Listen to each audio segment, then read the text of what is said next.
ma future belle-mère, Eleanor, est montée sur la scène à mon mariage et a fait une déclaration: si je ne renonçais pas à mes droits sur les 10 appartements de luxe de la famille à Manhattan, le mariage était annulé.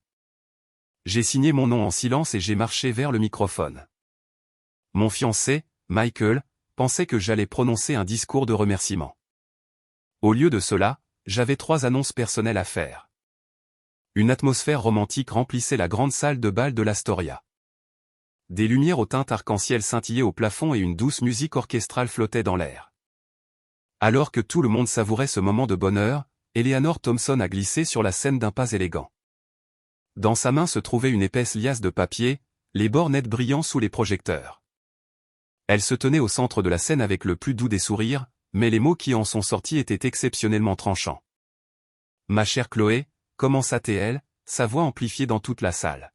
« Débarrassons-nous d'abord des affaires désagréables, voulez-vous » Tous les regards dans la pièce se sont tournés vers nous. J'ai regardé le document avec un mélange de curiosité et de tension croissante. L'accord stipulait en termes clairs que je devais renoncer à tous les droits d'héritage sur l'ensemble du portefeuille immobilier de la famille Thompson, spécifiquement 10 appartements en copropriété à Manhattan. Mes mains ont commencé à trembler de manière incontrôlable et mon cœur martelait mes côtes, mais j'ai serré la mâchoire et je n'ai pas refusé. Sous les yeux de tous, j'ai lentement pris le stylo et signé mon nom. Au moment où la plume a touché le papier, une vague d'applaudissements enthousiastes a éclaté parmi les invités. Eleanor a fait un signe de tête de satisfaction, avec une expression sur le visage qui disait que tout était sous son contrôle total. Elle est descendue de la scène avec grâce et est retournée à son siège, murmurant « Maintenant, vous pouvez poursuivre la cérémonie. » J'ai pris une grande inspiration, essayant de calmer mon cœur qui battait la chamade. Puis, pas à pas, j'ai marché vers le microphone. Michael me regardait avec un sourire impatient, supposant que j'allais offrir ma gratitude. Les invités se sont tous penchés en avant, attendant mes paroles. J'ai serré fermement le microphone et j'ai parlé, ma voix résonnant clairement dans la salle de bal. Tout le monde, j'ai 3 choses à annoncer. La musique s'est arrêtée. Un silence étouffant s'est abattu sur la pièce. J'avais regardé Eleanor Thompson se diriger vers la scène. Elle portait une robe Oscar de la Renta sur mesure, violet foncé, dont le tissu miroitait, avec un motif complexe et opulent. Ses cheveux étaient coiffés pour une brillance parfaite, son visage orné d'un sourire impeccable qui transmettait un air d'assurance et de dignité. L'officiant du mariage se tenait maladroitement sur le côté, un regard de confusion totale sur le visage. Michael m'a saisi la main d'urgence, sa paume était moite de sueur. « Maman, qu'est-ce que tu fais » a-t-il chuchoté, la voix serrée par l'anxiété. De son sac à main exquis, Eleanor a sorti la liasse de documents. Elle était épaisse, les bords parfaitement alignés. Elle s'est approchée de moi et a pris doucement mon autre main. La sienne était chaude et impeccablement manucurée, avec une bague en diamant étincelante au doigt. « Chloé, chérie, ne sois pas nerveuse », a-t-elle dit dans le microphone, sa voix résonnant de manière nette à travers les haut-parleurs. « Mesdames et messieurs, amis et famille, merci pour votre patience. » Son regard a balayé lentement la salle, dégageant un air d'autorité absolue. « Aujourd'hui est le jour du mariage de mon fils, Michael, et de ma belle-fille, Chloé. En tant que mère, je souhaite leur bonheur plus que quiconque. » Des applaudissements épars sont venus de l'auditoire, bien que beaucoup chuchotaient encore entre eux. J'ai jeté un coup d'œil à la table de mes parents. Leur visage était sombre. Le front de mon père était plissé, et les lèvres de ma mère étaient serrées en une ligne fine et dure. Mais un mariage heureux, a poursuivi Eleanor, ne se construit pas seulement sur l'émotion, mais sur l'honnêteté. Elle a brandi les documents dans sa main. Michael est notre fils unique. Notre famille a la chance d'être assez à l'aise avec 10 appartements ici à Manhattan. Un murmure de rumeurs impressionnées a parcouru la foule. Quelqu'un a laissé échapper un léger waouh. J'ai regardé Michael, espérant une explication, mais il a évité mon regard, fixant le bout de ses chaussures cirées. « Je ne suis pas une méchante belle-mère démodée », a-t-elle déclaré. « Je souhaite simplement que leur amour soit pur. C'est pourquoi notre famille a préparé cet accord. » Elle m'a présenté le document. La page de couverture indiquait « Déclaration d'actifs prénuptiales. » Chloé, si tu signes ceci et renonces à toute réclamation sur les 10 propriétés, la famille Thompson t'accueillera immédiatement comme notre propre fille. Sa voix était aussi douce qu'une brise printanière. C'était aussi le souhait de Michael. Nous voulions juste voir si tu l'aimes vraiment ou si tu aimes l'argent de la famille Thompson. Un silence de mort s'est abattu sur la salle. Chaque téléphone portable des invités était levé, leurs objectifs pointés directement vers moi.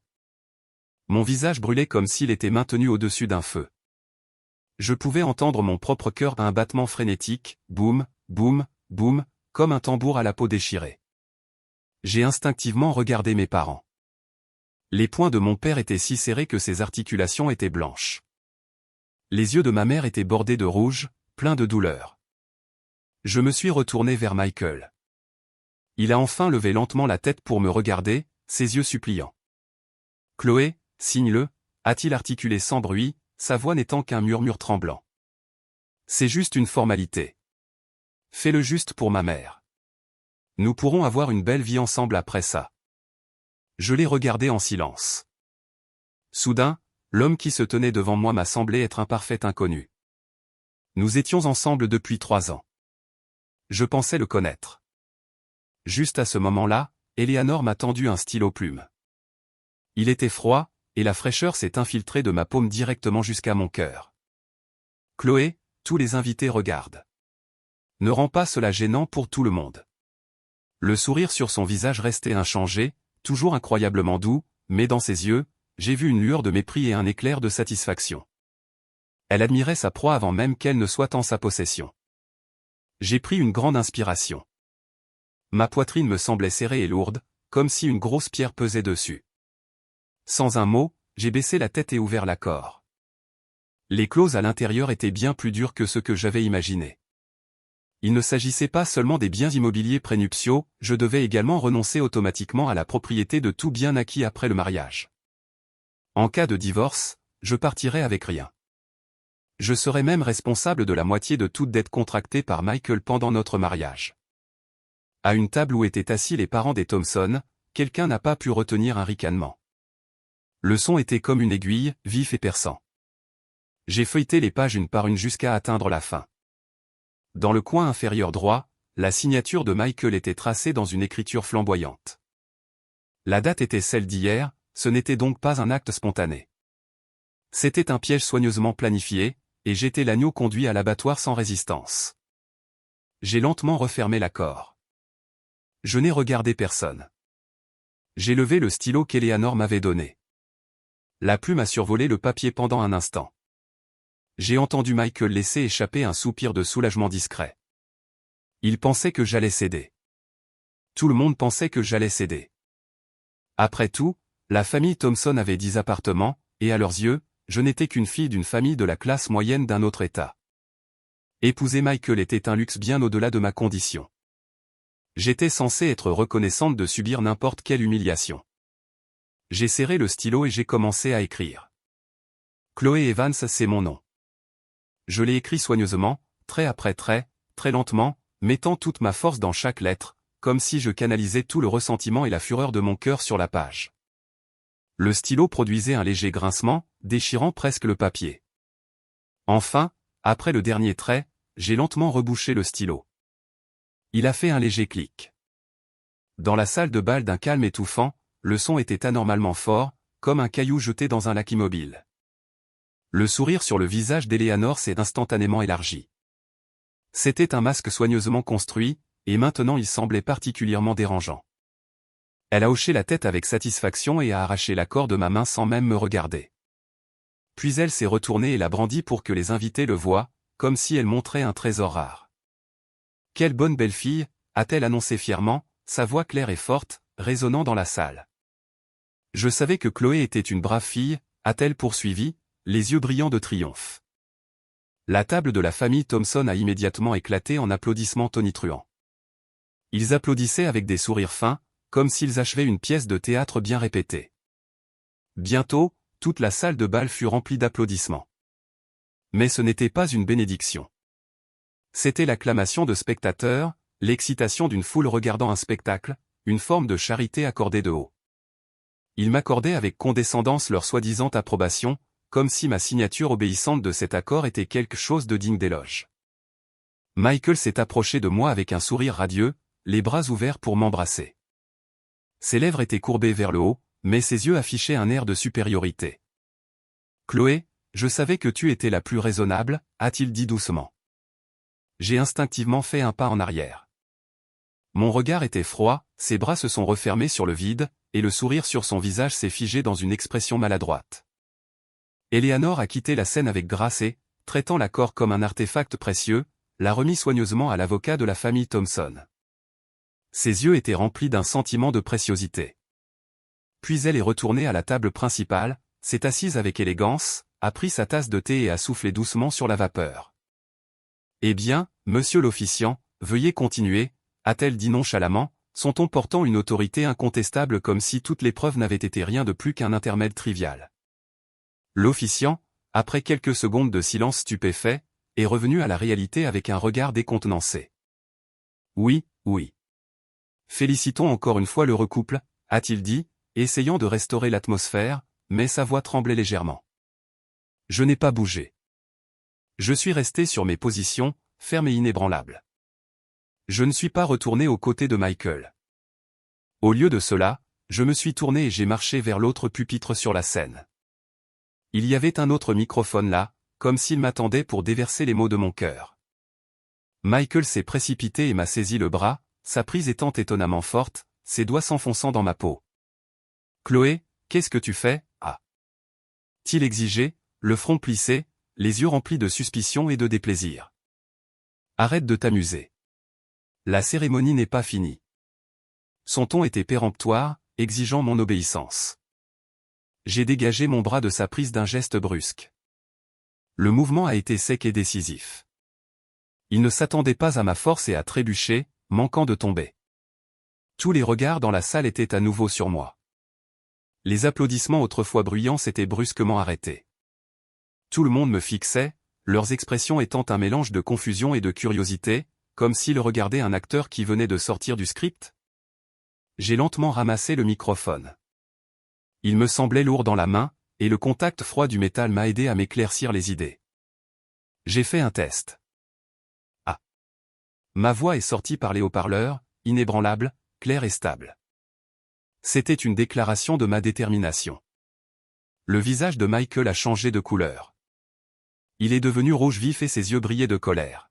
« Chloé, qu'est-ce que tu crois faire, bordel ? Pose ce micro, a-t-il crié, la voix teintée de panique. À la table principale, Eleanor Thompson a également froncé les sourcils. Elle a posé sa tasse de thé et m'a lancé un regard noir, un regard si intense qu'il semblait pouvoir me transpercer. Je les ai ignorés. J'ai regardé les invités avec leur téléphone levé, mes parents avec leurs visages inquiets. Leurs yeux étaient remplis de douleur et d'impuissance. J'ai souri et je leur ai fait un petit signe de tête rassurant. Puis j'ai lentement porté le microphone à mes lèvres. Mesdames et messieurs, merci beaucoup à tous d'être venus à mon mariage aujourd'hui. Ma voix n'était pas forte, mais elle était assez claire pour que toutes les personnes présentes l'entendent distinctement. Je voudrais interrompre la cérémonie un instant car j'ai 3 choses que je voudrais annoncer formellement. Premièrement, j'ai fixé Michael avec un regard d'acier. Son visage était contracté par la tension, son front barré de rides profondes, et de fines perles de sueur s'étaient formées sur son front. Moi, Chloé Evans, déclare par la présente formellement que le mariage entre moi-même et monsieur Michael Thompson est, à partir de cet instant, officiellement annulé. Dès que les mots ont quitté ma bouche, la pièce a été plongée dans un silence de mort. L'air a semblé gelé. C'était si calme qu'on aurait pu entendre une épingle tomber. Après quelques secondes, la salle a éclaté en un bourdonnement chaotique, comme si un millier d'abeilles tourbillonnaient à mes oreilles. Michael, le visage déformé par un grognement furieux, s'est jeté sur moi, essayant de m'arracher le microphone. « Chloé, tu es folle ? Quel genre de bêtises racontes-tu » a-t-il hurlé. Je l'ai esquivé avec agilité. À ce moment-là, les agents de sécurité du lieu, que j'avais postés au préalable, se sont précipités sur la scène et ont formé une barrière entre nous. C'était une précaution au cas où il perdrait le contrôle et deviendrait violent. Bloqué par les gardes, tout ce qu'il pouvait faire était d'agiter les bras en l'air et de me hurler dessus. Eleanor a bondi de son siège, la chaise grinçant en étant repoussée. L'élégance calme de son visage a disparu en un instant, remplacée par le choc et la fureur. « Chloé Evans, comment oses-tu, a-t-elle hurlé. Tu as signé l'accord, et maintenant tu reviens sur ta parole. Il est trop tard pour ça. J'ai esquissé un petit sourire froid. Madame Thompson, je pense que vous avez mal compris. Je n'ai pas signé cet accord pour poursuivre ce mariage. Je l'ai signé pour y mettre fin. Maintenant, pour ma deuxième annonce. J'ai fait une pause, mon regard balayant lentement les visages stupéfaits des parents Thompson au bas de la scène. Certains avaient la bouche bée, d'autres avaient les yeux écarquillés d'incrédulité. Pour ce mariage, j'avais préparé un cadeau spécial. J'avais initialement prévu de le donner à Monsieur Michael Thompson comme une surprise à la fin de la cérémonie. Eleanor a ricané avec mépris, croisant les bras. Un cadeau? Quel genre de cadeau pourrais-tu bien préparer? Ce petit appartement délabré où vivent tes parents? Ses proches autour d'elle ont commencé à rire avec elle. Certains se pliaient en deux de rire, d'autres pointaient du doigt. Ils étaient convaincus que je faisais simplement preuve de bravoure. J'ai ignoré ces moqueries, mon expression restant parfaitement calme. J'ai sorti une petite clé USB de mon sac à main et, d'un geste naturel, je l'ai tendue à un technicien de scène à proximité. « Excusez-moi, ai-je dit avec un sourire. Pourriez-vous s'il vous plaît diffuser le fichier sur cette clé ?» Le technicien a pris l'USB et l'a rapidement branché sur un ordinateur portable. Quelques secondes plus tard, l'écran LED massif derrière moi s'est allumé. Affiché sur l'écran se trouvait une copie numérisée d'un accord de transfert d'actions. Ceci correspond à 15% des actions initiales d'une start-up technologique détenue à mon nom. Ma voix portait clairement à travers le microphone dans chaque recoin de la salle de bal. Pour ceux d'entre vous qui ne le sauraient pas, cette entreprise vient de clôturer son cycle de financement de série B le mois dernier, ai-je continué, ma voix résonnant depuis la scène. Sa valorisation actuelle est de 50 millions de dollars. Les chiffres sur l'écran étaient grands et clairs. Les zéros ressemblaient à une série de gifles au visage, ai-je ajouté avec un sourire narquois. Ma part de 15%, calculée à la valeur du marché, vaut la somme stupéfiante de 7,5 millions de dollars. Les rires qui avaient rempli la salle quelques instants auparavant se sont éteints instantanément. Tout le monde fixait l'écran avec de grands yeux. Eleanor était figée sur son siège, son visage prenant une teinte pâle cadavérique. Ses lèvres tremblaient, mais elle ne pouvait prononcer un seul mot. J'ai continué. Cet accord de transfert d'actions est signé au nom de Monsieur Michael Thompson. Des chuchotements ont commencé à éclater dans la foule. Qu'est-ce qui se passe? Il doit y avoir autre chose dans cette histoire. J'ai élevé la voix. C'était censé être mon cadeau de mariage pour lui. Mais maintenant, je déclare par la présente ce cadeau, ainsi que tous mes espoirs pour ce mariage, nul et non avenu. J'ai regardé Michael. Il se tenait là, pétrifié, comme frappé par la foudre. Les couleurs ont quitté son visage. Il y eut d'abord le choc et l'incrédulité, puis un froncement de sourcils plein de regret, et enfin un regard de désespoir total, accablant.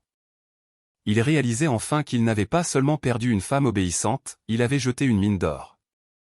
Et maintenant, pour ma troisième et dernière annonce. Mon regard s'est attardé sur son visage un instant de plus. C'était un regard dépourvu de toute chaleur. Je l'ai fixé directement et j'ai dit, « Monsieur Michael Thompson, il y a 3 ans, quand votre entreprise a échoué et que vous étiez noyé sous les dettes, qui est-ce qui vous a aidé? C'était moi. Je vous ai donné un demi-million de dollars pour que vous puissiez créer l'entreprise que vous avez aujourd'hui. » Alors que je terminais de parler, l'image sur l'écran a changé. Un billet à ordre est apparu. Texte noir sur papier blanc, d'une clarté cristalline. L'emprunteur, Michael Thompson. Le montant, 500 000 dollars. En dessous se trouvait sa signature et un tampon rouge officiel. Comme vous pouvez tous le voir, ai-je dit en désignant l'écran, la date de remboursement est aujourd'hui, et ce billet à ordre est notarié. Selon l'accord, vous devez rembourser le capital aujourd'hui avec des intérêts calculés à 4 fois le taux préférentiel de la banque, portant le total à 750 000 dollars. Après avoir dit cela, j'ai tranquillement reposé le microphone sur son support. Le monde était d'un silence terrifiant. Le silence a duré 3 secondes. Puis, la salle de bal a explosé dans le chaos comme si une bombe avait sauté. La première à craquer fut Eleanor Thompson. Elle restait assise là, les dernières couleurs quittant son visage. Ses traits autrefois bien entretenus se sont tordus dans une rage et une horreur extrême, comme un morceau de papier froissé. Elle a bondi de sa chaise et a hurlé à plein poumon, « C'est faux.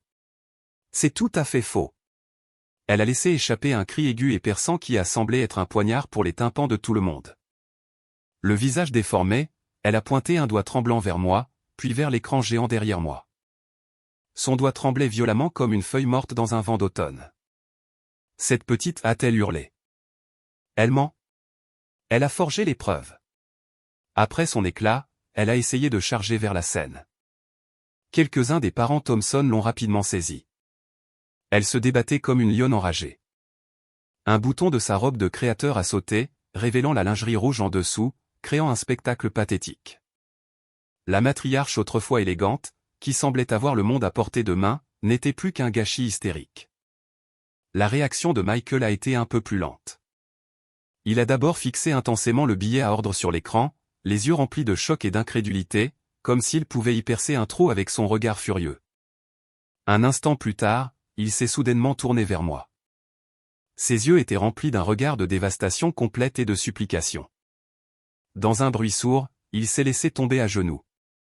Devant des centaines d'invités, sous l'éclat de d'innombrables flashs de téléphones portables, il s'est agenouillé directement devant moi. « Chloé, j'ai eu tort », a-t-il gémi, la voix brisée. « Chloé, j'ai eu tellement, tellement tort. » En pleurant, il a commencé à ramper vers moi sur ses genoux. Des larmes et des sécrétions nasales couvraient son visage, créant un spectacle vraiment pathétique. Les genoux de son costume coûteux traînaient sur la moquette douce, laissant des traces de frottement misérable. « Pardonne-moi. S'il te plaît, pardonne-moi », suppliait-il à plusieurs reprises. Cet accord. Ce n'était pas ce que je voulais. C'était tout ma mère. Elle m'a forcé à le faire. Sa voix, étranglée par les sanglots, résonnait dans la salle. « Je t'aime, Chloé. Je t'aime. » Je l'ai regardé froidement, mon expression restant inchangée. À ce moment-là, je ne ressentais aucune haine, aucun frisson de vengeance, seulement un dégoût profond et glaçant. C'était l'homme que j'avais aimé pendant 3 ans, l'homme à qui j'étais prête autrefois à confier ma vie entière. Faible, hypocrite, et totalement dépourvu de responsabilité. Pour 10 appartements, il m'avait poussé dans un gouffre d'humiliation sans hésiter. Pour 7,5 millions de dollars, il tombait à genoux et suppliait sans hésitation. L'amour dont il parlait, la fierté qu'il chérissait tant, ne valait rien face à l'argent. Les invités en bas étaient maintenant dans une frénésie complète. Ils ne chuchotaient plus mais discutaient bruyamment, craignant de manquer un seul détail. « Mon Dieu, quel rebondissement! C'est la meilleure télé-réalité que j'ai jamais vue », s'est exclamé quelqu'un. « Ce type est une telle ordure. Il lui a pris un demi-million, a essayé d'avoir son cadeau de mariage, et a ensuite prévu de la mettre dehors sans rien », a dit un autre, indigné. Et sa mère est encore pire. Elle pensait s'en prendre à un agneau et à trouver un loup à la place, a ricané quelqu'un d'autre. Un loup. C'est un loup plaqué titane et incrusté de diamants. Cette femme est incroyable, a loué une autre personne à haute voix. Les flashs des téléphones portables créaient une mer d'étoiles scintillantes devant mes yeux, mais je restais imperturbable, le regard calme. Juste à ce moment-là, mes parents sont venus à mes côtés. La large carrure de mon père s'est dressée fermement devant moi. Son corps robuste était comme une montagne, inébranlable et fiable, me protégeant complètement de la vue hideuse de Michael. La colère de Michael, son ressentiment, sa panique, tout cela était bloqué par cette barrière montagneuse. Ma mère m'a doucement pris la main. Sa paume était chaude, et la chaleur s'est propagée à travers nos mains jointes jusque dans mon cœur. Elle l'a serré fort comme pour me dire qu'elle serait toujours là pour moi. « Chloé, n'aie pas peur. Papa et maman sont là », a-t-elle chuchoté à mon oreille. Je pouvais entendre un léger tremblement dans sa voix, mais ce qui était plus fort, c'était son amour pour moi et sa protection inébranlable. J'ai serré sa main en retour et je lui ai fait un sourire éclatant. Bien sûr, je n'ai pas peur. Depuis le début, j'étais la protagoniste de cette pièce absurde. Chaque scène, chaque rebondissement était dirigé par moi. J'étais la réalisatrice. Maintenant, c'était à moi de faire tomber le rideau sur cette farce. Je n'ai plus regardé Michael. Je me tournai et pris le bras de ma mère. « Papa, maman, rentrons à la maison. » Ma voix était aussi calme qu'un lac sans une seule ride, comme si tout ce qui venait de se passer n'était qu'un incident mineur. Voyant que j'étais sur le point de partir, Michael devint fou furieux. Ses yeux s'écarquillèrent et les muscles de son visage se contractèrent de fureur. Il hurla et tenta de se libérer des agents de sécurité. « Chloé, tu ne peux pas partir. » Sa voix était aiguë et perçante. « Tu dois t'expliquer. Tu ne peux pas simplement partir comme ça, » cria-t-il. Les agents de sécurité étaient des professionnels que j'avais engagés. 2 d'entre eux tenaient ses bras comme des pinces de fer, lui rendant tout mouvement impossible, peu importe ses efforts. Les gémissements d'Eleanor continuaient, devenant plus forts et plus stridents. Le son fendait l'air calme de la salle de bal comme une lame tranchante. Ses sanglots étaient maintenant mélangés à des malédictions vicieuses. « Espèce de porte-poisse. Tu as ruiné mes fils, hurla-t-elle, le visage déformé par la haine. « Je n'en ai pas fini avec toi, cria-t-elle, essayant de s'élancer à nouveau vers moi. Les proches de la famille Thompson étaient en plein chaos. Certains essayaient de retenir Eleanor et Michael, tentant de les calmer. « S'il vous plaît, arrêtez ça. »« Quel spectacle !» plaida un parent. D'autres me blâmaient, leur visage rempli de ressentiment et de colère. « Comment as-tu pu faire ça ? C'est trop cruel !» cria un autre parent avec colère. Certains, ne voulant prendre aucune part à ce désordre, essayaient déjà de s'éclipser discrètement. « Sortons d'ici. »« Ne nous en mêlons pas !» chuchota un parent à la personne d'à côté. Le lieu du mariage s'était transformé en une scène massive et chaotique, et moi, sous la protection ferme de mon père et la compagnie chaleureuse de ma mère, je marchais calmement sur le tapis rouge vif, pas à pas, vers la sortie de la salle de bal. Je ne regardais pas en arrière. Je pouvais sentir d'innombrables yeux fixés sur mon dos. Les regards étaient complexes, certains essayaient de découvrir un secret de ma silhouette qui s'éloignait, d'autres jubilaient, attendant ma chute. Mais rien de tout cela n'avait plus d'importance pour moi. L'accord que j'avais signé n'était pas ma honte, c'était ma déclaration de guerre. Avec lui, je déclarais la guerre à une relation pourrie et à une mère et un fils cupides et égoïstes. Maintenant, la guerre était finie. J'avais gagné.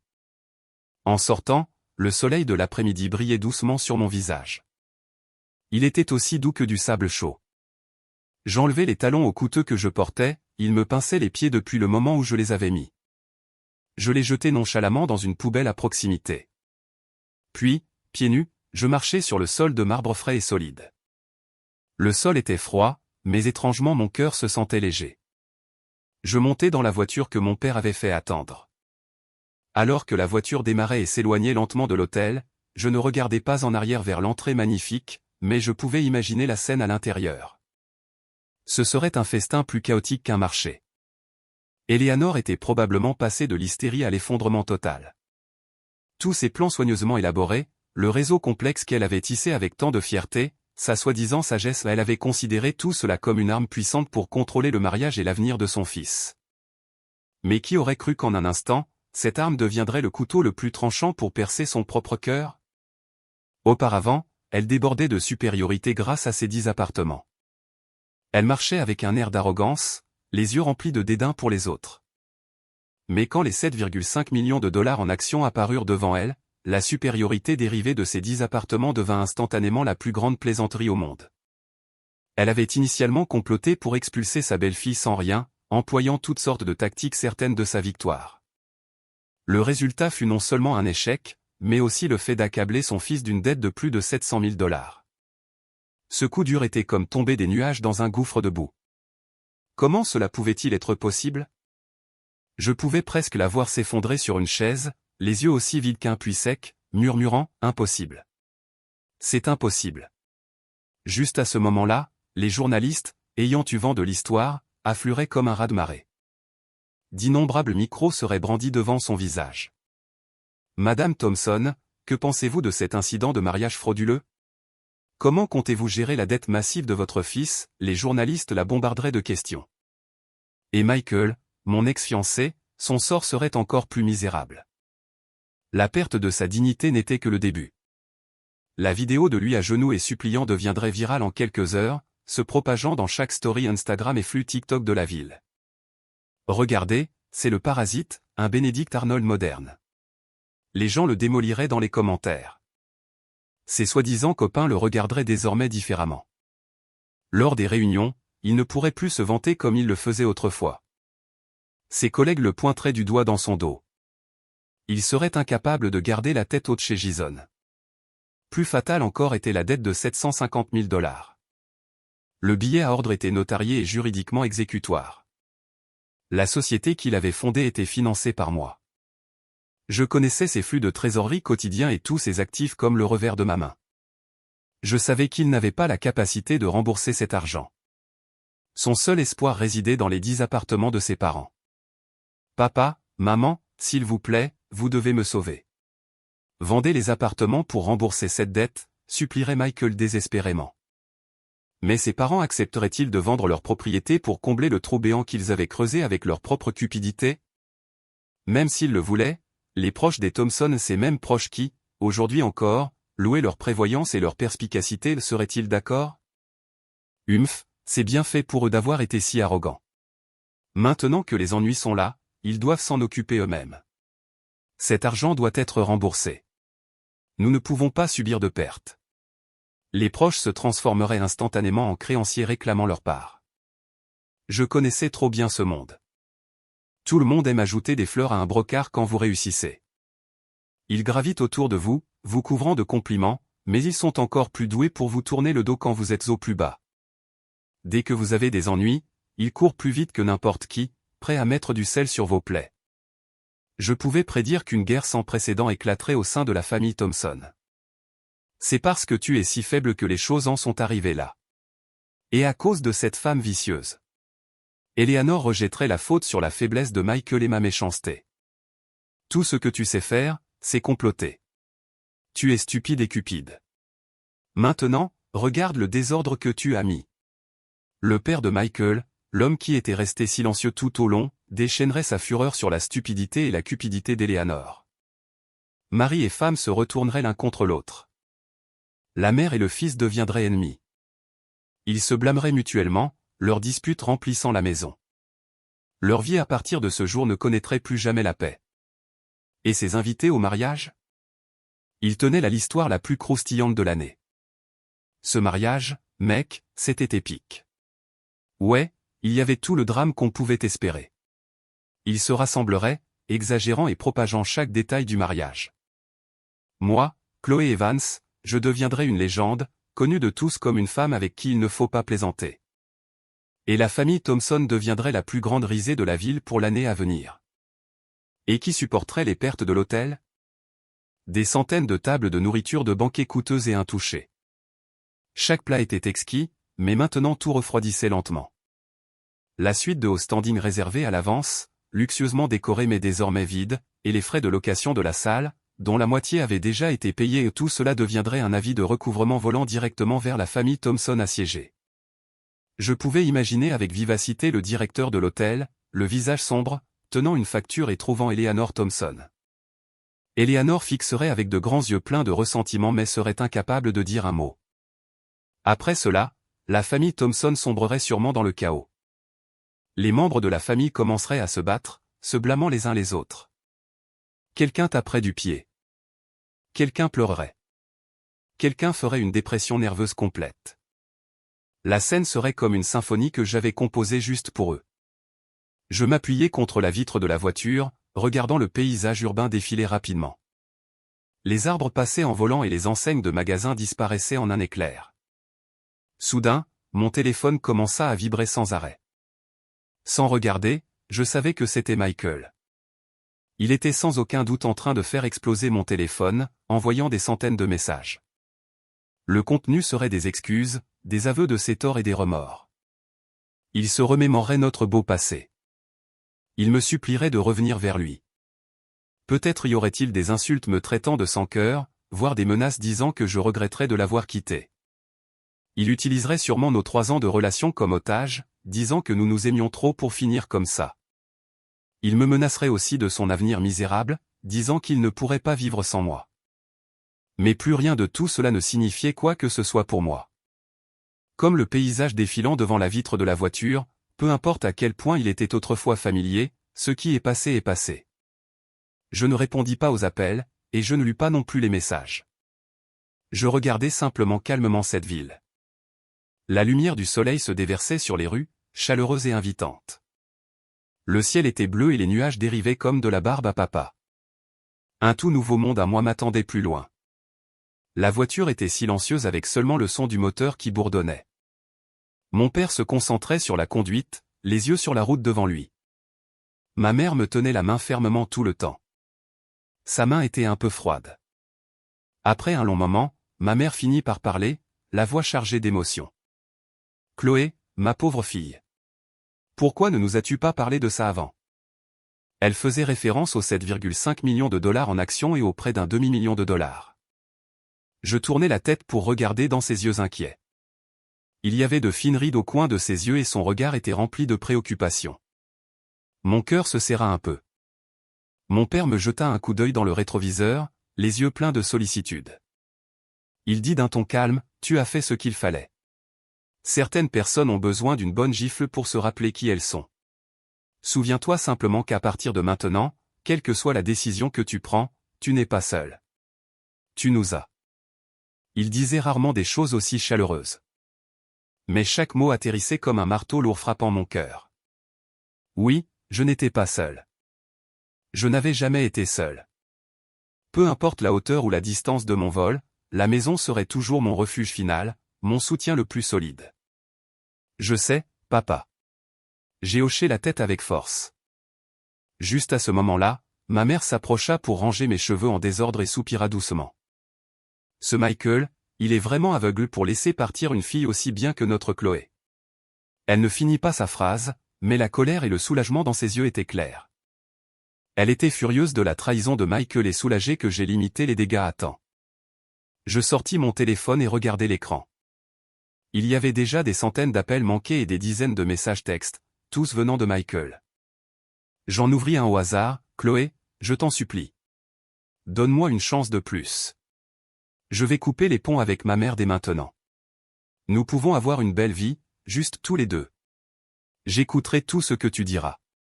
L'argent, je n'en ai pas besoin. J'ai juste besoin de toi. » J'en ouvris un autre, « Pourquoi me fais-tu ça?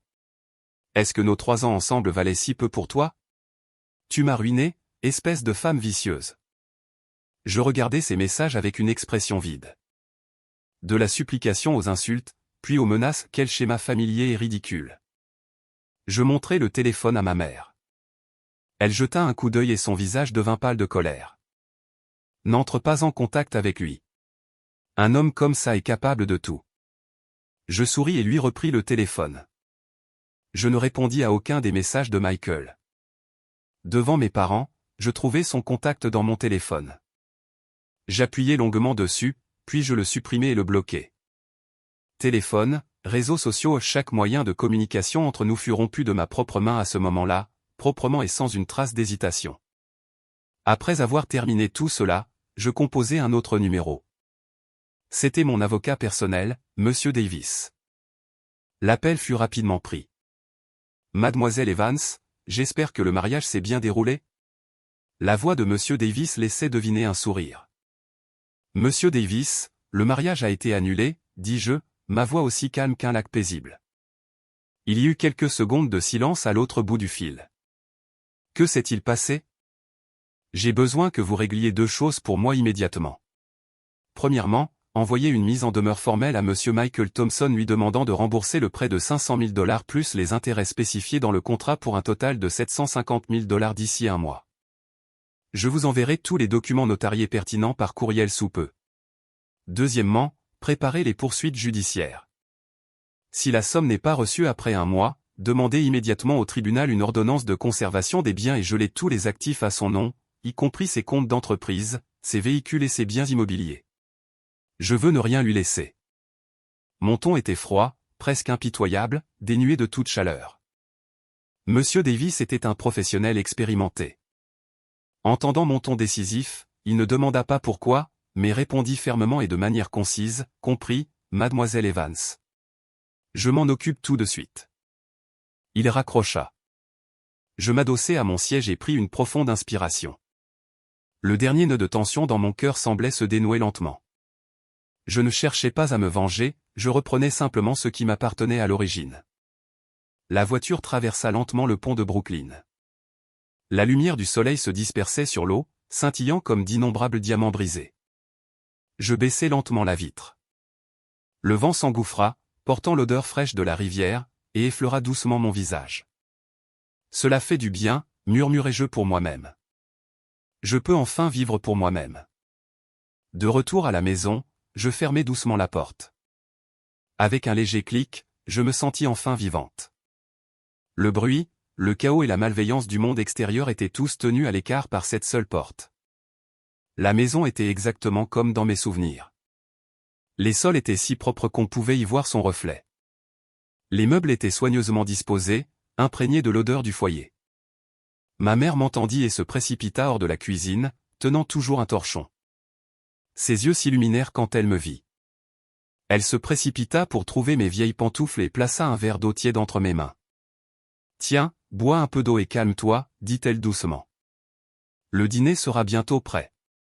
J'ai fait tes lasagnes préférées. » Sa voix était douce et prudente, comme si j'étais une pièce de porcelaine délicate qui pourrait se briser au moindre contact.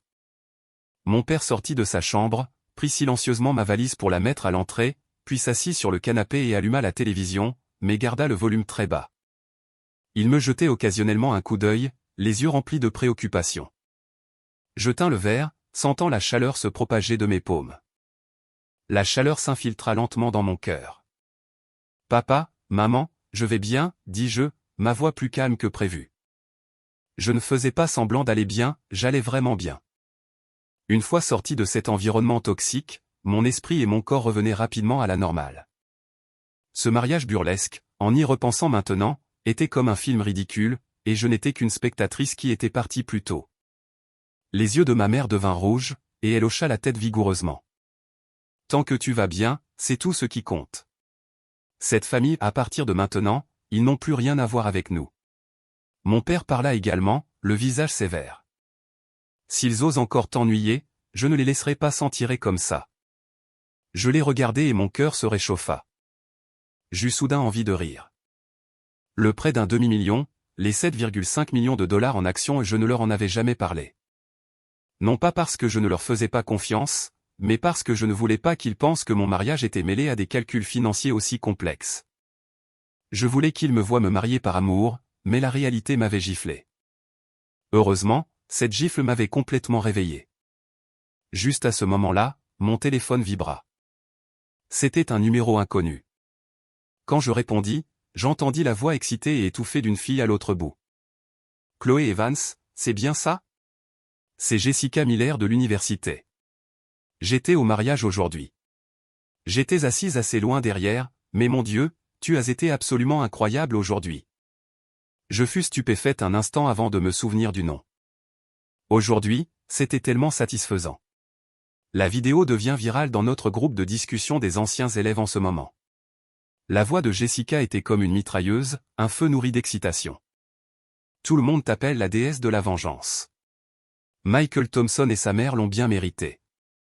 Quand je partais, j'ai vu que sa mère s'était évanouie et ils ont même appelé une ambulance, et leurs proches se battaient avec le personnel de l'hôtel pour la facture de la réception.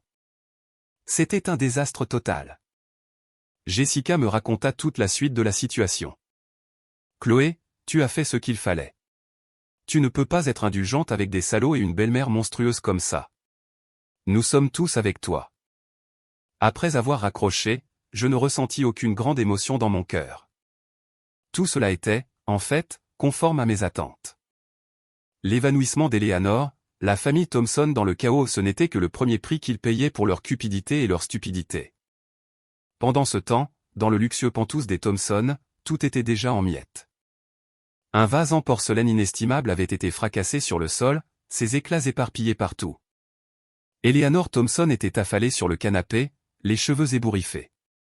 Elle venait de rentrer de l'hôpital, le visage livide, les yeux fixant le plafond comme si elle avait perdu son âme.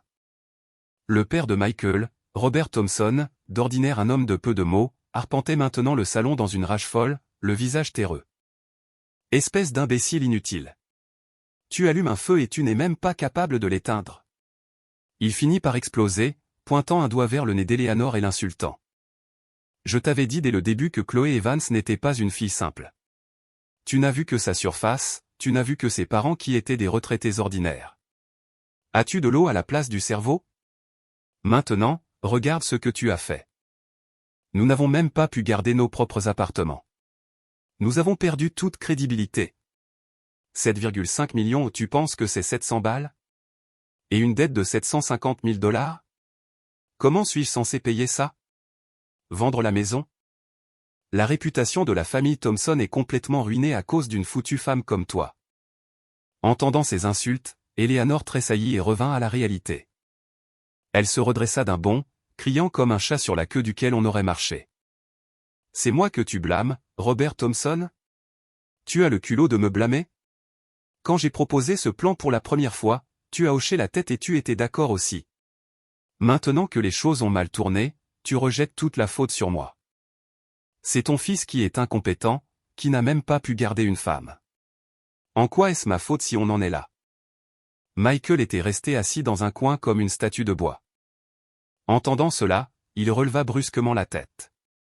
Ses yeux étaient injectés de sang, remplis de fureur. Maman, tu penses toujours que c'est ma faute?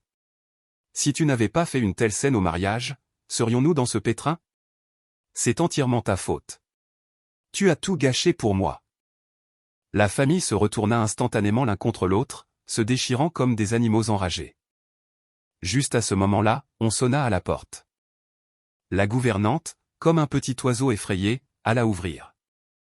Un jeune homme en uniforme de coursier se tenait là, tenant un document. Une livraison pour Monsieur Michael Thompson. C'est une lettre recommandée. J'ai besoin d'une signature. Le coursier se tenait à la porte, polymé robotique. Les mots « lettre recommandée » frappèrent le cœur des 3 membres de la famille Thompson comme un marteau lourd.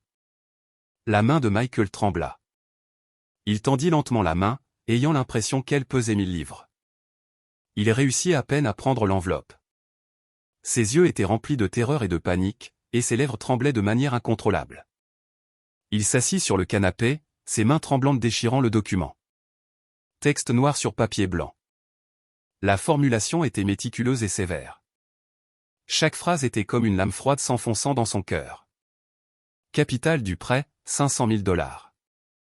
Intérêt, 250 000 $. Total, 750 000 $. Le défaut de paiement dans un délai d'1 mois entraînera des poursuites judiciaires et une demande d'exécution forcée auprès du tribunal. Quand Michael vit les mots « exécution forcée », sa vision se brouilla et sa tête tourna. Il ne put plus se soutenir et s'effondra sur le canapé. Son visage devint mortellement pâle en un instant et des perles de sueur se formèrent sur son front. Il murmura « C'est fini. C'est fini. » Eleanor se précipita et arracha le document. Elle y jeta un coup d'œil et ses yeux s'écarquillèrent en un instant. Puis elle poussa un cri à vous glacer le sang, si aigu qu'il aurait pu percer les tympans de n'importe qui. Ses yeux se révulsèrent et son corps devint mou, s'effondrant sur le sol. Cette fois, elle s'était vraiment évanouie. Michael tenait le papier, ses mains tremblant comme une feuille au vent. Le papier bruissait dans sa main. Son corps tremblait en même temps, ses dents claquant. Il savait que Chloé Evans ne plaisantait pas. Son monde s'était écroulé. Quand Eleanor se réveilla à nouveau, elle était allongée dans sa chambre. La femme de chambre venait de partir, et la faible odeur de médicaments flottait encore dans l'air. Elle ouvrit lentement les yeux. Elle s'attendait à voir les visages inquiets de Robert et Michael, mais ce qu'elle vit furent 2 visages remplis de dégoût et d'agacement. Le front de Robert était plissé, ses yeux pleins de mépris. Michael avait détourné la tête, ne voulant même plus la regarder. Son cœur se serra, mais un sentiment de haine encore plus fort l'envahit aussitôt. Elle se mordit les lèvres si fort qu'elles saignèrent.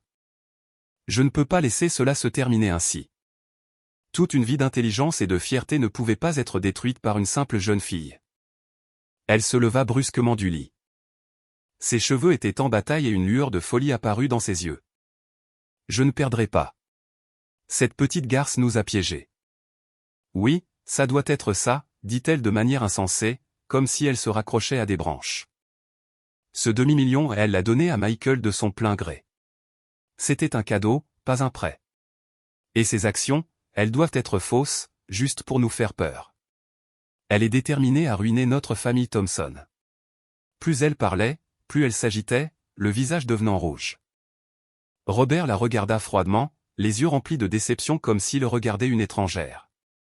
Tu es folle. Ce billet à ordre est notarié, et l'accord de transfert d'actions a été conclu sous les yeux d'un grand cabinet d'avocats. Comment cela pourrait-il être faux? Tu n'as toujours pas retenu la leçon. Je n'ai pas tort, hurla Eleanor, la voix brisée. Celle qui a tort, c'est cette petite traînée de rien du tout. Je vais révéler son vrai visage. Je ferai savoir à tout le monde quelle femme rusée et vicieuse elle est. Ses yeux étaient injectés de sang, son expression tordue et hideuse. Elle écarta son mari et son fils et saisit son téléphone. Je le lui ferai payer. Elle parcourut rapidement ses contacts et trouva le numéro d'un YouTuber spécialisé dans la révélation de scandales sociaux. Allô, c'est le Daily Tatley? J'ai une énorme affaire à révéler, dit-elle d'un ton pressant au téléphone.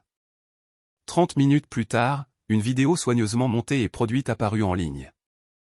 Dans la vidéo, Eleanor était ébouriffée, le visage pâle avec des traces de larmes encore visibles. Elle suppliait la caméra, les larmes aux yeux. « Je ne suis qu'une mère ordinaire qui veut protéger son fils », sanglotait-elle. Cette fille avait des motifs inavoués dès le début lorsqu'elle a approché mon fils. Tout était planifié. Elle a prétendu venir d'une famille ordinaire pour gagner notre confiance. Ce qui s'est passé au mariage était de notre faute, mais nous essayions juste de la tester. Qui aurait cru qu'elle se retournerait contre nous sur le champ et nous menacerait avec des preuves falsifiées? Maintenant, elle nous poursuit en justice. Cela mène notre famille à la ruine. Elle se présentait comme une mère tragique qui adorait son fils mais qui avait été trompée par une méchante belle-fille. Ses paroles étaient sincères. Ses larmes venaient au bon moment. La vidéo se propagea rapidement sur les plateformes qui ne connaissaient pas la vérité. Instantanément, un récit différent commença à émerger dans l'opinion publique. Cette maman est pitoyable, elle aussi. Peut-être qu'elle est juste un peu maniaque du contrôle. Se pourrait-il que cette femme ait vraiment tout planifié? Sinon, comment aurait-elle pu être si préparée? Le monde des riches est compliqué. Je suppose qu'aucune des deux parties n'est une bonne personne. D'innombrables commentaires malveillants et spéculations envahirent mes réseaux sociaux comme un raz-de-marée. Mon assistante, Maria, tenait une tablette, le visage rouge de colère. Mademoiselle Evans, regardez ça. Cette vieille femme de la famille Thompson est sans pudeur. Elle déforme la vérité et joue la victime. À ce moment-là, j'examinais sérieusement un rapport d'analyse sur le rendement des investissements d'un projet. En entendant les paroles de Maria, je levai nonchalamment les yeux. Mon bureau se trouvait au dernier étage de la Sterling Tower sur Park Avenue, avec une vue panoramique. La lumière chaude du soleil traversait les immenses baies vitrées, projetant des taches lumineuses sur le sol. La plaque signalétique sur mon bureau, Chloé Evans, PDG, scintillait au soleil. Je pris la tablette des mains de Maria et parcourus rapidement la vidéo et les commentaires en dessous. La performance d'Eleanor dans la vidéo était digne d'un Oscar, mais malheureusement, elle avait choisi le mauvais adversaire et la mauvaise méthode. Face à une force absolue et à des preuves irréfutables, sa manipulation émotionnelle n'était rien de plus que l'acte maladroit d'un clown. Elle creuse sa propre tombe, dis-je en rendant la tablette à Maria, d'un ton parfaitement calme. Demandez à Monsieur Davis de préparer une deuxième mise en demeure. Poursuivez Eleanor Thompson pour diffamation et diffusion de fausses informations, tant en mon nom personnel qu'au nom de l'entreprise. Exigez des excuses publiques et 2 millions de dollars de dommages et intérêts pour atteinte à la réputation. Dites à Monsieur Davis que je veux que ce procès devienne une affaire nationale. Maria me regarda, les yeux grands ouverts. Mais Mademoiselle Evans, cela nous placera aussi au centre de l'attention publique. Je souris légèrement et me levai, marchant lentement vers la baie vitrée. Je regardai la ville animée en contrebas et dis, si elle veut troubler l'eau, je rendrai l'eau cristalline. Si elle veut mener une guerre de relations publiques, je lui montrerai à quel point le pouvoir de la loi est terrifiant. De plus, le prochain produit de notre entreprise est sur le point d'être lancé. Nous pouvons considérer cela comme une publicité nationale gratuite. Je me tins devant tout le monde, le regard ferme et autoritaire, et dit mot par mot, je montrerai à tout le monde à quel point la fin est misérable pour ceux qui tentent de défier les règles et les faits avec des mensonges et l'opinion publique. Maria me regarda avec une expression perplexe et demanda prudemment, Mademoiselle Evans, essayez-vous de vous battre avec elle? Je secouai légèrement la tête et dis, sérieusement, je ne me bats pas. Je lui donne, ainsi qu'à tous ceux qui lui ressemblent, une leçon publique. Maria pencha la tête, curieuse. Quel genre de leçon publique, mademoiselle Evans? Je la regardai avec un regard profond et dis lentement, une leçon publique sur ce que sont les conséquences. En entendant cela, une étincelle d'admiration s'alluma dans les yeux de Maria. Elle acquiesça vigoureusement et dit d'une voix forte, compris, mademoiselle Evans. Je m'en occupe tout de suite. Observant la silhouette de mon assistante énergique qui s'éloignait, je retournai à mon bureau. Je pris mon café et bus une petite gorgée. L'arôme riche remplit ma bouche. Je regardai par la fenêtre, le ciel était clair avec des nuages blancs dérivant paresseusement. J'esquissai un léger sourire. Le jeu ne fait que commencer. Au cours des jours suivants, l'opinion publique sur Internet s'inversa radicalement, tout comme je l'avais prévu. Les actions de M. Davis furent incroyablement rapides. Une copie numérisée de la première mise en demeure fut rendue publique. Les gens se rassemblèrent autour de leurs ordinateurs pour en scruter le contenu. Le sceau du notaire et le tampon du cabinet d'avocat étaient parfaitement clairs, dégageant un air de solennité sous le soleil. Ensuite, la deuxième mise en demeure poursuivant Eleanor Thompson pour diffamation fut livrée directement à l'entreprise du YouTube. La demande de 2 millions de dollars de dommages et intérêts fut comme un énorme rocher jeté dans l'eau, provoquant des vagues massives. Le YouTube était comme une fourmi sur une poêle chaude, frénétiquement anxieux. Il supprima immédiatement la vidéo et publia des excuses publiques. Dans sa déclaration, il dit d'un ton urgent, « J'ai été trompé par Madame Eleanor Thompson. Je coopérerai pleinement à l'enquête. » L'opinion publique bascula complètement. Les internautes qui avaient précédemment sympathisé avec Eleanor avaient maintenant l'impression d'avoir été tournés en ridicule. Je le savais. Comment un billet à ordre notarié pourrait-il être un cadeau? Essayer d'échapper à une dette de 750 000 $ et recourir ensuite à la diffamation. Cette famille est pourrie jusqu'à la moelle. Je soutiens mademoiselle Evans. Faites payer ces mauvais payeurs et ces menteurs. Les Thompson devinrent comme des rats dans la rue, détestés de tous. Je ne prêtais plus attention à la rumeur en ligne. Je me consacrais à la préparation du lancement du nouveau produit de mon entreprise. Au bureau, je discutais des plans avec mes collègues et passais en revue les documents relatifs au produit. Pour moi, l'affaire de la famille Thompson était un chapitre clos. Le reste appartenait à la loi. Ce soir-là, après le travail, je me rendis seul au parking souterrain. Comme d'habitude, le garage était faiblement éclairé avec une légère odeur d'essence dans l'air. Je marchais d'un pas assuré. Juste au moment où j'atteignais ma place de parking, une silhouette sombre surgit soudainement de derrière un pilier et me barra la route. Une forte odeur d'alcool et la puanteur aigre de quelqu'un qui ne s'était pas douché depuis des jours m'assaillirent, me donnant presque la nausée. En regardant de plus près, c'était Michael. Je ne l'avais pas vu depuis quelques jours, et il semblait être une personne totalement différente. Une barbe de plusieurs jours couvrait son menton et ses cheveux étaient gras et collés à son front. Le costume de créateur qu'il portait autrefois n'était plus qu'un tas de plis avec des taches sur les poignets. Ses yeux étaient injectés de sang et son regard était rempli d'une lueur démente. Il me fixait intensément. « Chloé, dit-il, la voix rauque. » Je reculai instinctivement d'un pas, pointant vers lui le bout pointu de ma clé de voiture. Je dis froidement, « Monsieur Thompson, nous ne sommes plus rien l'un pour l'autre maintenant. » Plus rien l'un pour l'autre? Un sourire misérable apparut sur son visage. Tu ruines tout ce que j'ai, et maintenant tu dis que nous ne sommes plus rien l'un pour l'autre? Ma mère est à l'hôpital à cause de toi. Mon père demande le divorce. Ma famille est complètement détruite.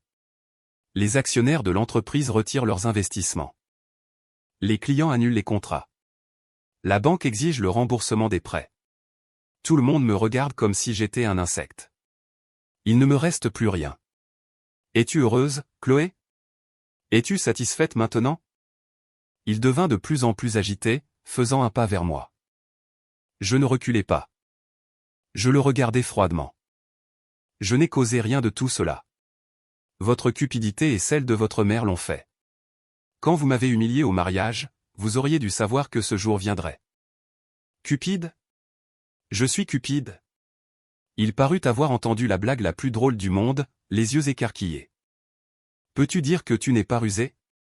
Tu as tout planifié depuis le début, n'est-ce pas? Tu attendais que je devienne la risée de tous, espèce de serpent. Il tendit soudainement la main et me saisit fermement le bras. Sa force était immense. Donne-moi l'argent. Non, donne-moi ces 7,5 millions de dollars en actions. Si tu me les donnes, je te pardonnerai. Nous pourrons recommencer comme avant, cria-t-il, ayant complètement perdu la raison. Je le regardai et ressentis soudain une vague de pitié. Même à ce stade, tout ce à quoi il pensait, c'était à cet argent. Juste au moment où j'allais utiliser mon entraînement d'autodéfense pour me libérer, une voix calme et puissante vint de loin. Monsieur, je vous suggère de lâcher mademoiselle Evans immédiatement. Regardant vers la source de la voix, je vis un homme de grande taille marcher lentement vers nous.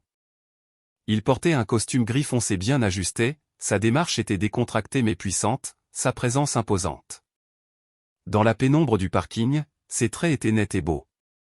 Ses yeux étaient profonds et pénétrants. Je le reconnus, Julian Croft, l'investisseur principal de la levée de fonds de série B de notre entreprise, une figure légendaire du monde du capital risque. Nous ne nous étions rencontrés qu'une seule fois lors de la cérémonie de signature du contrat. Michael dut sentir la pression émanant de lui, mais il était déjà hors de lui. Au lieu de me lâcher, il me serra encore plus fort. « Qui êtes-vous ? Occupez-vous de vos affaires. » Julian Croft ne s'arrêta pas. Il marcha droit vers nous. Il dépassait Michael d'une tête. Il ne regarda même pas Michael, mais ses sourcils se froncèrent légèrement en regardant mon bras prisonnier. Je vais le dire une fois de plus. Lâchez-la. Sa voix n'était pas forte, mais elle portait une autorité indéniable. Que ce soit son allure imposante ou autre chose, la prise de Michael se relâcha instinctivement. À cet instant, deux agents de sécurité en uniforme surgirent de derrière Julian et saisirent fermement les bras de Michael. « Madame, allez-vous bien ?» demanda l'un des gardes. Il s'avéra que Julian avait déjà contacté le centre de sécurité. Michael se débattit follement en insultant. « Bande de salauds, lâchez-moi !» Julian ne lui jeta même pas un regard, mais dit froidement aux gardes, « Appelez la police. » Agression intentionnelle et intimidation. À la mention de la police, Michael devint mou comme si toute sa force s'était envolée. Son visage était pâle de terreur. Les gardes l'entraînèrent sans pitié. Le parking redevint silencieux. Julian s'approcha de moi et demanda, « Mademoiselle Evans, allez-vous bien ?» Son regard tomba sur les marques rouges sur mon bras, et ses yeux devinrent froids. Je secouai la tête et dis, « Je vais bien, Monsieur Croft. Merci infiniment pour aujourd'hui. » « Je vous en prie, » dit Julian, me regardant avec une expression complexe mais admirative. « J'ai entendu parler de ce qui s'est passé au mariage. Vous avez très bien géré la situation. » Il fit une pause, puis sortit une carte de visite de sa poche et me la tendit. « Vous n'avez pas besoin de vous salir les mains avec des déchets pareils. Si vous rencontrez le moindre problème à l'avenir, appelez directement ce numéro. » Je pris la carte. Elle ne portait que son nom et son numéro de téléphone. Il est tard. Permettez-moi de vous raccompagner chez vous. Son offre était naturelle et sincère, ce qui la rendait impossible à refuser. Je le regardai, puis regardai la silhouette lointaine de Michael traîner comme un chien. L'un représentait mon passé désordonné et honteux. L'autre semblait annoncer un tout nouveau départ. J'acquiesçai et dis doucement, « D'accord. » La voiture de Julian était une Bentley noire dégageant une puissance luxueuse et discrète. Je montai. La voiture était remplie d'une légère et agréable odeur de cuir et de bois de cèdre, pas le parfum entêtant dont Michael avait l'habitude d'arroser sa voiture. Nous ne parlâmes pas beaucoup en chemin. Je regardais les enseignes lumineuses par la fenêtre, rejouant la scène dans ma tête, le regard dément de Michael, le calme de Julian et ses paroles décisives. La façon de gérer les choses de cet homme était similaire à la mienne, calme, efficace et directe. Mademoiselle Evans, j'ai toujours été très optimiste quant à votre entreprise, Julian rompit soudainement le silence. L'exécution de votre équipe est forte, la feuille de route technologique est claire et le modèle commercial est solide. Surtout vous, en tant que fondatrice. Votre esprit de décision et votre vision à long terme sont excellents. Il ne mentionna pas une seule fois l'incident désagréable de tout à l'heure où le mariage raté. Il n'y avait aucune pitié dans ses yeux. Son attention était uniquement portée sur mon entreprise, mon travail et mes capacités.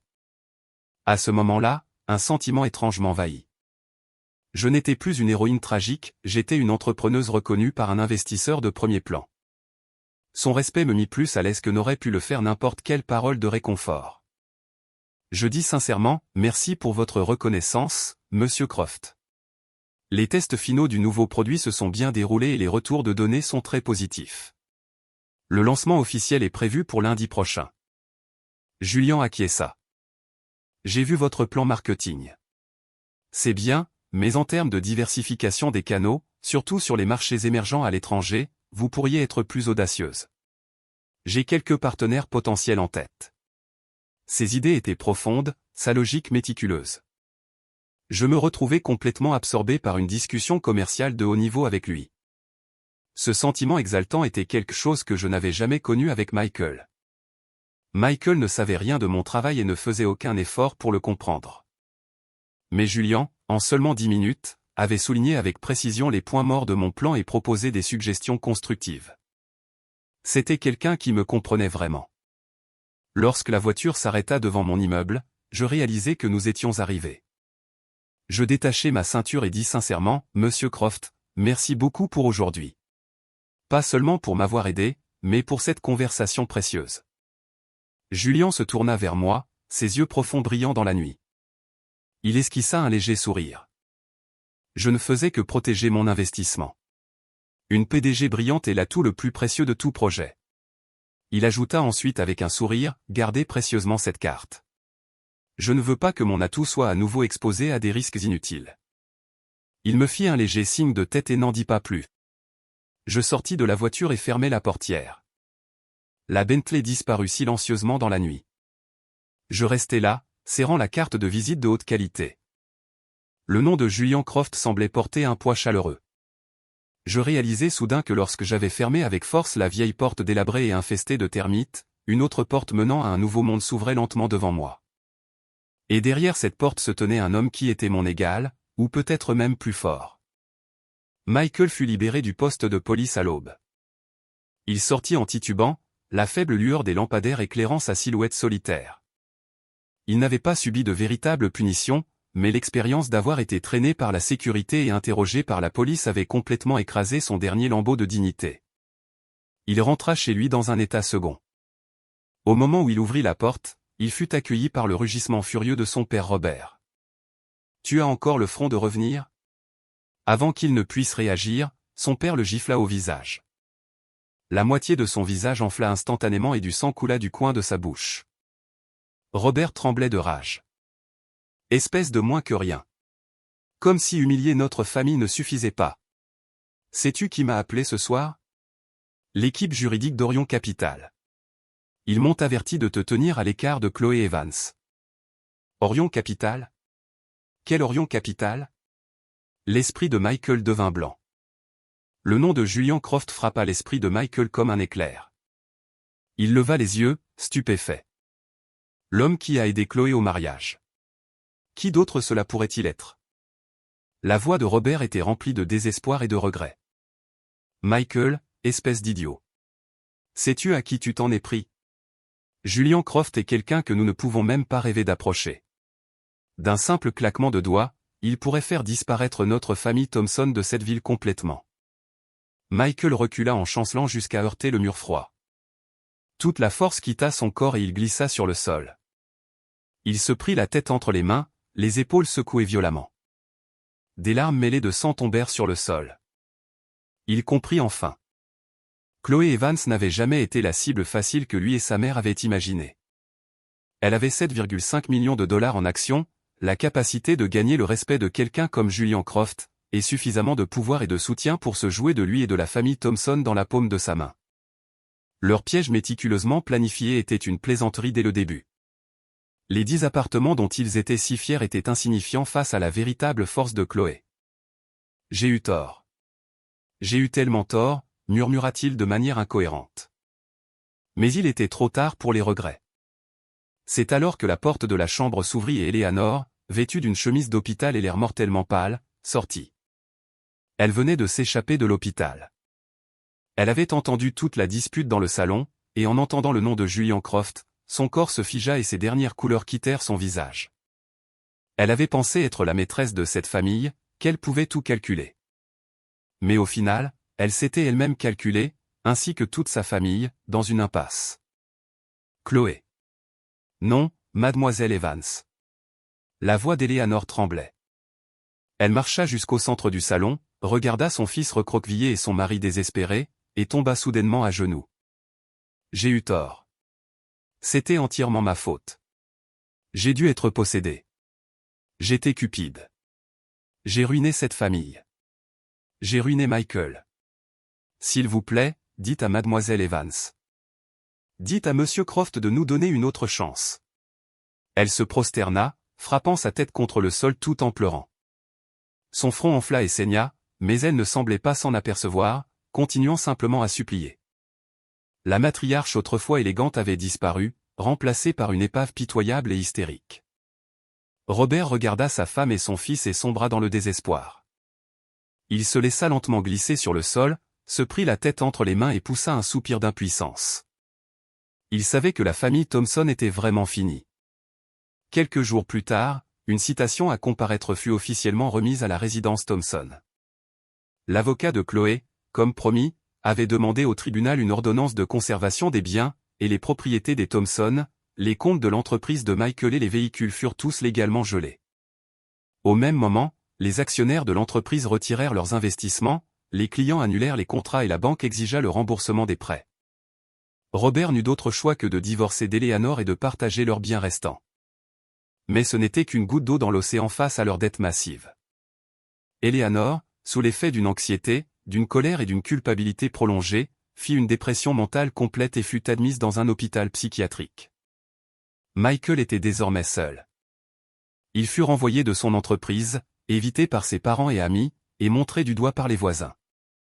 Pour rembourser ses dettes, il dut accepter des travaux manuels, parvenant à peine à survivre. Pendant ce temps, Chloé était complètement sortie de l'ombre de ce fiasco et avait commencé sa propre nouvelle vie. Le nouveau produit de son entreprise fut un succès retentissant, devenant un succès tant au niveau national qu'international, et la valorisation de l'entreprise dépassa les 100 millions de dollars. Elle s'était transformée en une entrepreneuse confiante et indépendante. Julian Croft devint une partie indispensable de sa vie. Ils ne se précipitèrent pas dans une relation amoureuse mais grandirent ensemble en tant qu'amis et partenaires, se respectant et se soutenant mutuellement. Leur relation était une grande source de réconfort et de force pour l'un comme pour l'autre. Un après-midi, alors que Chloé partait après avoir conclu une affaire importante, elle vit Julian appuyé contre sa Bentley, l'attendant. Un sourire doux jouait sur ses lèvres. « Monsieur Croft, que faites-vous ici » demanda Chloé en souriant tout en s'approchant.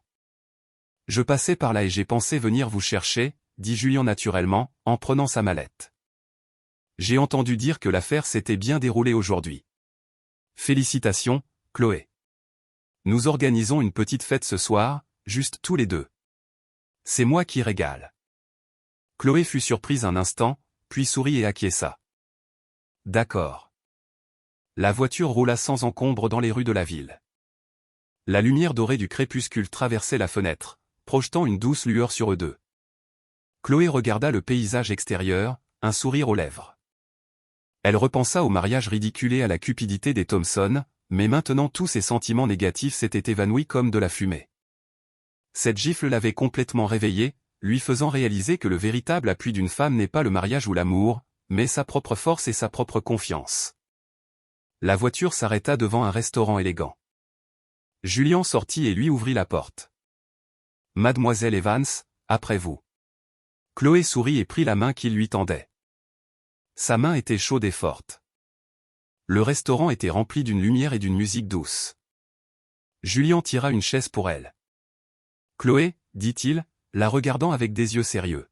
« Le passé est derrière nous. J'espère qu'à partir de maintenant tu pourras le laisser de côté, t'aimer et bien vivre.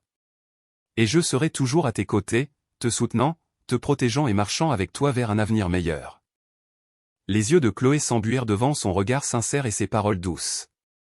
Elle acquiesça vigoureusement. « Je le ferai, Julian. Merci.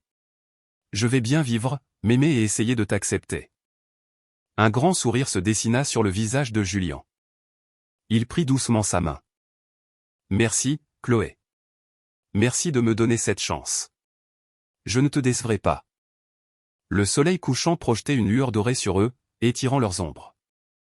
À l'extérieur de la fenêtre, les lumières de la ville scintillaient, et à l'intérieur, deux âmes qui se comprenaient se tenaient par la main, marchant vers un avenir rempli d'espoir et de bonheur. Plus personne ne se souciait du sort de la famille Thompson.